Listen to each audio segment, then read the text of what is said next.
Thank you. Thank you so much, dealing with it. Very honored to be here. And thank you, Geneva Summit team, and everyone here. You are so beautiful, so courageous, so inspiring. I cried my ears today listening to your stories, so let me tell you my story. I am a politician by accident, but I was always meant to be a mom. When I was 21 years old, I gave birth to my beautiful, healthy baby girl, Alina. But when I went to take her home, the doctor told me, "Leave her here. She's going to be disabled." I was really shocked. "What do you mean?" And he said that she had contracted encephalitis, and her brain would never function properly. "Please submit a written form refusing to be her parents," he said, "and we will hand her over to the state." I refused. We spent the next 3 years in and out of the hospital with her. The doctors said she'd probably never walk, talk, go to the bathroom, feed herself, and unfortunately, they were right. We struggled to get her medication, even though it was guaranteed by the state. So I started writing letters to local government, demanding better care for my disabled child. I became a journalist, an activist. I had 2 more children, daughter Vlada and a son, Misha. I started working on election, advocating for freedom, democracy, and human rights. As a member of Open Russia movement, I organized protests, debates, seminars, fighting for freedom, for democracy, against Putin's regime. For my activism, I was fined and detained multiple times. In January 2019, I was arrested. I remember my children watching in horror as they searched my apartment, taking everything out of my wardrobe and throwing it onto the floor.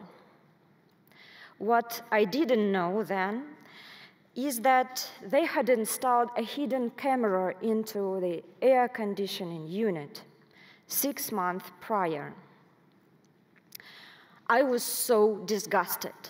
What kind of people would watch a woman in her bedroom? This is what Russian police does. They detained me for 2 days and then sentenced me to 2 years and 1 month of house arrest. I waited for my trial. I'd be the first person tried under a new law against undesirable organizations. The same week, my daughter Alina got bronchitis, and they took her to the hospital all alone. Believe me, I literally begged judge to let me go and see my daughter and take care of her. I was showing that her body was small and weak, that she needed my assistance, that even, any trivial illness could be her last. The judge smirked and said no. After they interrogated me, my lawyer told me that my daughter's heart stopped twice and she was transferred to the ICU. Finally, they approved my request to visit the hospital. I walked into Alina's room and found her pale blue. I reached out for her hand.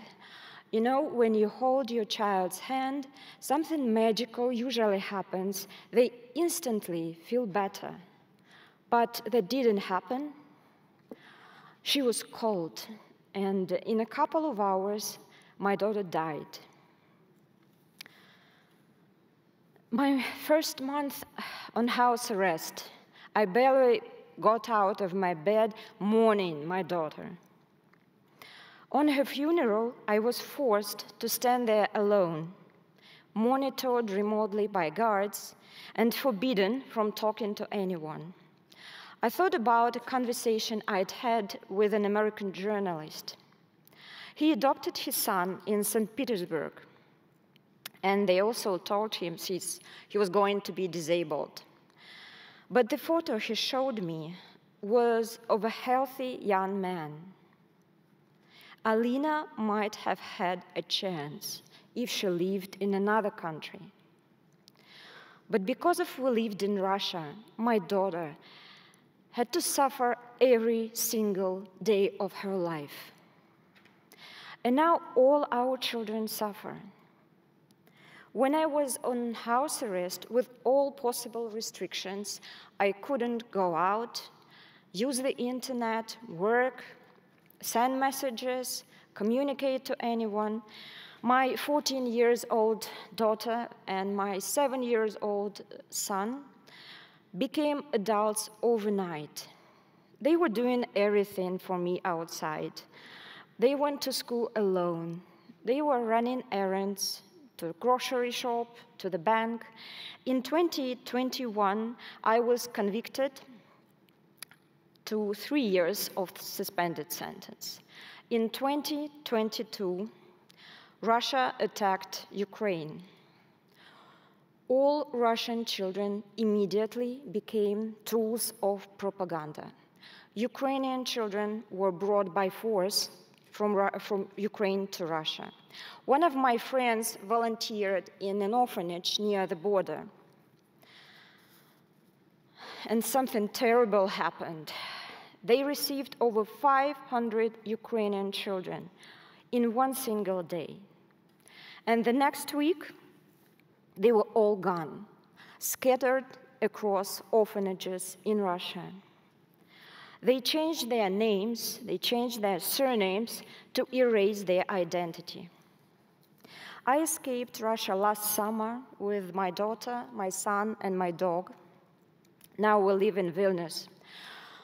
And oh my God, it's my daughter's birthday today. She's 19, and I'm here on a stage, so maybe I'm not the best mom. But she studies politics in university. She understands me well, how important it is to be here. A few months ago, her classmate from Ukraine hugged me and said, "I want to go home. I want to go back to Ukraine." And you know, she was looking at me with tears, as if she was saying, "Please do something." And I promise, I will do anything I can. I know Russia's actions can't be undone, but to the people of Ukraine, I ask for forgiveness. Even if forgiveness is impossible, I'm still ready to bend my knees in every city, in every village destroyed or attacked by Russian troops. Putin is a criminal. He is a terrorist. He kills Ukrainians. He arrested Mikhail Khodorkovsky. He killed Boris Nemtsov. He enjailed Alexei Navalny. And my friends and colleagues, Vladimir Kara-Murza and poet Artem Kamardin, among many, many others. If I returned to Russia, I would be also immediately arrested. I'm on a wanted list because, as they say, and this is ridiculous, I am a threat to Russia's defense forces. So let me also address to those who remain in Russia today. I'm sure Russian police will watch it. I'd like to express solidarity with the tens of millions of Russians who refuse to participate in Russia's regime and the war with Ukraine, and especially with those who have courage to speak out against it. There are many Russians like me who will continue to organize political rallies, fight propaganda, and advocate for human rights. I told you I am a politician by accident. So as the Russian democratic forces, we are committed to these fundamental positions. The war against Ukraine is criminal. Russian troops must be withdrawn from all occupied territories. We must restore internationally recognized borders of Russia, bring war criminals to trial, compensate victims. Putin's regime is criminal and must be liquidated. Russia's imperial policies that discriminate against ethnic minorities and any other minorities at home and abroad are unacceptable. Political prisoners in Russia and prisoners of war must be released.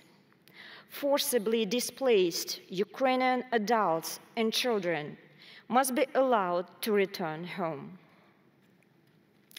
I am a mom, and one day I dream about coming back to Russia and make it my country a better place where children are loved, where politicians take care of citizens, where everyone has equal rights. That may sound utopian, I know, but I will never stop fighting for the people of Ukraine, for the people of Russia, for our children. Putin's reign must come to an end, and so together we can all be free. No dictatorship, no war. Thank you.